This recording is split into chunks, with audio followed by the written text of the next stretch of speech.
the night of the 22nd of July, 1944. Soldiers of the Red Army come upon Majdanek, the first major Nazi camp to be liberated, located in German-occupied Poland.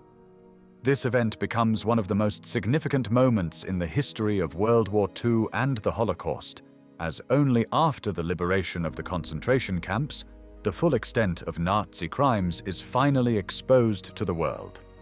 Soviet officials invite journalists to inspect the camp and to see for themselves the evidence of the horrors that have occurred there. One of the perpetrators responsible for these atrocities is the Deputy Commandant of Administration at Majdanek. His name is Anton Thernes. Anton Thernes was born on the 8th of February 1892 in the city of Trier, then part of the German Empire. He got married, and the marriage produced 6 children. Thernes later joined the SS and reached the rank of Obersturmführer, an equivalent to first lieutenant in the US Army. The Second World War started on the 1st of September 1939, when Nazi Germany invaded Poland.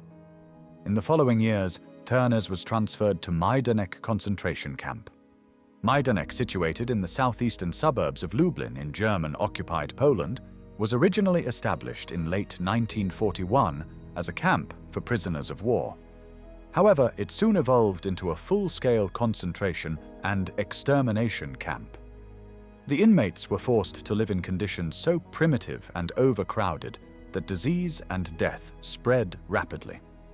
Basic sanitation was virtually non-existent.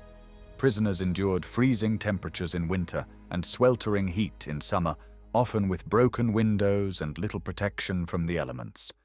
Over time, barracks intended for a few hundred people housed more than 1,000, creating a breeding ground for lice, typhus, and other deadly illnesses.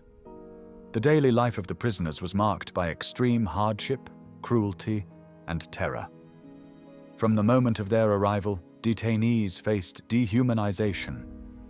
Larger transports arrived in overcrowded cattle cars, and smaller groups were trucked in from nearby areas. Once inside the camp, they were stripped of all their belongings, and their hair was shaved, some of which was later shipped to German companies to be used in industrial production. New arrivals were sent to the bathhouse for a painful and humiliating disinfection process before being registered with a number that replaced their identity. Jewish prisoners underwent selections upon arrival, and those deemed unfit for labor, including the elderly and children, were immediately sent to the gas chambers and never even recorded in the camp's files. Punishments for even minor infractions were brutal and often fatal, and public beatings and lashings at roll call were common. Prisoners would be forced to stand motionless for hours, endure back-breaking penalty exercises, or be hanged by their wrists with their arms twisted behind their backs. Escape attempts were met with execution, usually carried out in front of the entire camp as a warning. Inmates were routinely beaten, attacked by SS dogs, or even drowned in fire basins and sewage pits.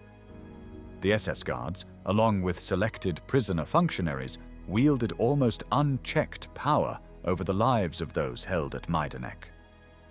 Children, whom the guards saw as useless eaters, were often whipped, and on a few occasions, the camp personnel would grab them by their hair and throw them on trucks heading to the gas chambers. They would pull the children's hair so hard that whole tufts would remain in their hands. Sometimes children were murdered in front of their parents, and the personnel would even whip pregnant women to death. Men, women, and children were also killed by the camp personnel, who stomped on them with their steel-studded jackboots. Mass murder at Majdanek was carried out through multiple methods, including firing squads, gas chambers, and deliberate neglect. From the autumn of 1942 to the summer of 1943, gas chambers using carbon monoxide and Zyklon B were used to kill thousands, primarily Jews. Selections continued even after prisoners were registered, with the sick and weakened often segregated into so-called gamel blocks, barracks where they were left without food or medical care until they died or were taken to be gassed. For many, the only way out of these barracks was through death. In May 1944, the Wehrmacht, the German armed forces, established a labor camp in one of Majdanek's prisoner fields to conscript locals into building field fortifications around Lublin in preparation for a Soviet assault. By that time, the fate of the Third Reich was becoming increasingly clear, and Majdanek's existence was drawing to a close. Thernes served as the last administrative chief of the Majdanek concentration camp. He was also in charge of food and slave labor administration, starvation rationing, and the maintenance of camp structures, including the storage depot for property and valuables stolen from Holocaust victims at the killing centers in Bełżec, Sobibor, and Treblinka. After the war, Thernes insisted that he was merely the camp's bookkeeper and only heard about the mass extermination of prisoners. He did admit, however, that the camp administration constantly sent huge sums of money and valuables back to Berlin. When Soviet liberators came on the night of the 22nd of July, 1944, they found fewer than 500 prisoners left in Majdanek. Due to the incompetence of Anton Thernes, Majdanek is the best preserved camp of the Holocaust. Thernes was given the task of destroying the evidence of crimes against humanity and genocide, but ran out of time due to his ineptitude and lethargy. He was unable to destroy the chimneys and set the camp on fire before Soviet forces arrived at the camp outskirts. As the full extent of the crimes became visible, the first efforts to bring the perpetrators to justice began almost immediately. In the following months, 6 former members of the Majdanek personnel who had been captured were arraigned before the Soviet Polish Special Criminal Court. These individuals included SS Obersturmführer Anton Thernes. The trial, which lasted from the 27th of November to the 2nd of December 1944, focused on the crimes committed at Majdanek and was deeply shaped by the atmosphere of public outrage and the desire for swift retribution. During the proceedings, Edmund Pullman committed suicide in his cell, leaving 5 defendants to face sentencing.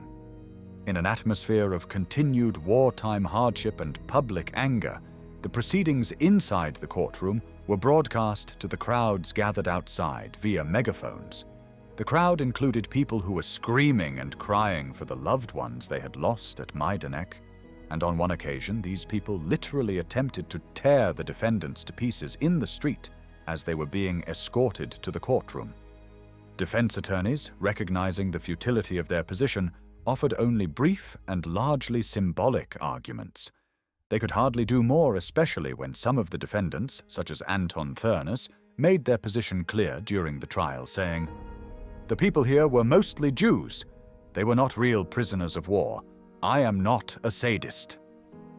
Thernes, who at Majdanek was infamous for beating both men and women, was referred to by his attorney named Kziemowski as a true Satan of death. In the end, his lies did not help him escape justice, and the 52-year-old Thernes, along with 4 other Nazis, were found guilty of war crimes and sentenced to death by hanging. On the morning of the 3rd of December 1944, gallows were erected at Majdanek itself, near the crematoria where so many victims had been burned. The news that the execution would be carried out publicly at the site of their crimes spread instantly throughout Lublin. Around 15,000 people gathered, including survivors, grieving families, and residents of the city. The trucks that brought the condemned men were used as a trapdoor, and the method chosen for the execution was the short drop hanging technique, in which the condemned were not dropped from a sufficient height to cause immediate death by breaking the neck. Instead, they suffered a prolonged and torturous death by strangulation, which could last between 10 and 20 agonizing minutes. When the moment came, and the drivers of the trucks started the engines and moved slowly forward, the 5 former members of the Majdanek staff, including Anton Thernes, were executed.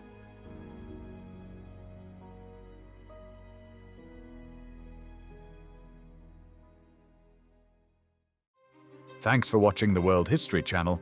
Be sure to like and subscribe and click the bell notification icon so you don't miss our next episodes.